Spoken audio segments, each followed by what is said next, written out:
That's me, that's the richest man in the world, and that's the burger I just made him. But there's a catch. The patty in that burger is made from this stuff. And the reason I can eat it raw is it's made entirely from plants. As you guys know, every year I dedicate one of my 12 videos to showcase how clever people are using science and technology to change the world for the better. And so today on my quest for answers, I'm looking at 3 main questions. Number 2, is it good for me? If it does trick my brain, what the heck is in it? Is it just some kind of like lab chemical concoction? And also, how does it compare to like the protein from a real burger? And number 3, is it good for the planet? And on this one, I have a hunch that it is, but is it like, meh, that's a little better? Or is it like 100 times better? Now I should say a big motivation for me, and something I think even my fellow meat eaters could agree on, is that the concept of factory farms isn't great. The whole cows that have never seen a blade of grass thing, and pigs, which by most accounts are smarter than dogs, that live their entire lives indoors on crowded concrete. These factories are efficient. They're optimized for driving down costs, not for animal well-being. And I'm not trying to be a downer, it's just something I don't like to think about when I'm eating my In-N-Out burger or Chick-fil-A. And it's a lame excuse, but I feel like I sort of never have had a good alternative option. I mean, historically, this is a veggie burger, and nothing about this works as a burger for me. But in recent years, the strategy shifted to target people exactly like me. Basically try and make it as close to real meat as possible, which reduces friction for trying a plant-based option. So their goal is, if I'm going meatless at the summer barbecue, instead of a quinoa salad, I can still enjoy the full experience of a burger with my friends. The truth is, even meat eaters like me get roughly half their protein a day from plants by eating things that contain some kind of beans, peas, nuts, or whole grains like corn, rice, and oats. In fact, many high-performance athletes are switching to a plant-based diet because studies have shown it can help reduce measures of inflammation by almost 30% in just 3 weeks, and inflammation makes it harder to recover after a workout. So if a plant-based diet is good enough for Arnold Schwarzenegger, Kyrie Irving, Lewis Hamilton, Venus and Serena Williams, Nate Diaz, and a growing butt ton of others, it's probably good enough for me and my weekly rec league soccer game. Ballin' like Curry. You can ultimately utilize this in any way you would use traditional ground beef. So tacos, lasagna, meatballs. You name it.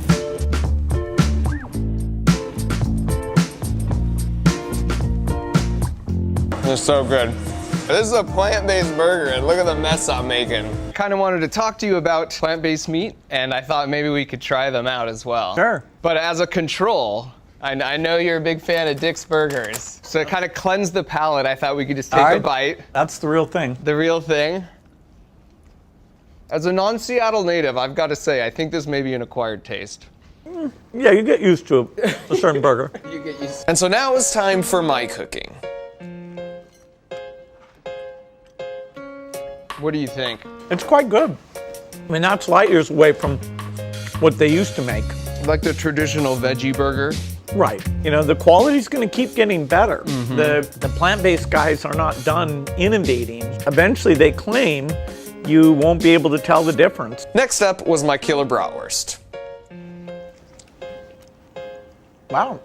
Well, that's pretty good. And at this point in my quest, I felt like I had a pretty good lock on questions 1 and 2. So I asked him about number 3. The agriculture sector is about 18% of overall emissions, but livestock is about half of that 18%. Wow. And almost all of that is beef.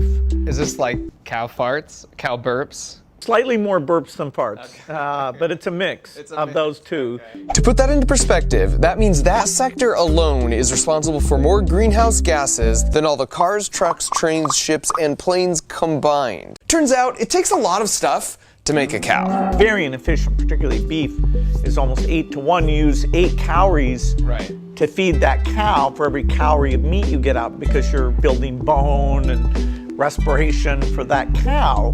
Now this was a really good point I hadn't fully considered. If you think about it, as humans, we're really solar powered. We eat plants, but they get their energy from the sun. Then you might be like, we also eat animals though. But they get their energy from plants too, which again, get their energy from the sun. So when it comes to getting our energy from the sun, animals are an inefficient middleman. We get on average 10% of our calories or energy in a day from meat. That might sound reasonable until you look at the amount of resources it takes to make that meat. meat compared to the other 90%. If you combined all the land in the US dedicated to raising animals, you would get an area like this. And then plus this much more to grow the crops needed to feed those animals. Now remember, all of that is for the middleman, for 10% of our daily energy. Now compare that to the amount of land needed for crops we actually eat ourselves directly. That relatively small chunk of land is where the overwhelming majority of our personal energy comes from. And it's not just land resources, but water as well. To end up with 24 hamburger patties, it requires the amount of water you see in this pool. That same amount of water could make 75 loaves of whole grain bread and 30 jars of peanut butter. So if I made myself a delicious peanut butter sandwich, which has nearly the identical amounts of both calories and proteins compared to this patty, and then I ate 2 a day, the meat would last me a little over a week, and the sandwiches would last me a little over a year. So that's the same amount of resources used, same amount of calories and protein to me per serving. One just lasted me a year longer because it's a much more efficient energy transfer method. This is why a plant-based diet is a way more efficient use of natural resources. We could feed an additional 3.5 billion people worldwide if all countries just ate the stuff they fed to animals. And here's why that fact matters. Particularly as people get richer, they tend to eat more meat.